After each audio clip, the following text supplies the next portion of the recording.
first plugin I want to talk about is A11Y. It checks the contrast of the text color. So this is what we get. We just check the frame, and when we see there's a problem, it's probably the one below.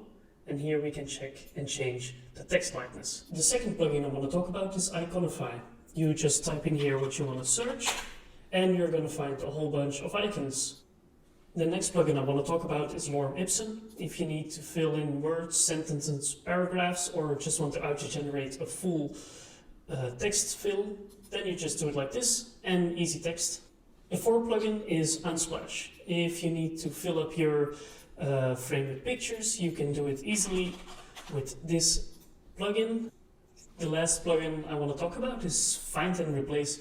Basically, if you need to replace some words in your text, you type it in here, type the word you want to replace it with, replace all, and there you go. It's all been replaced.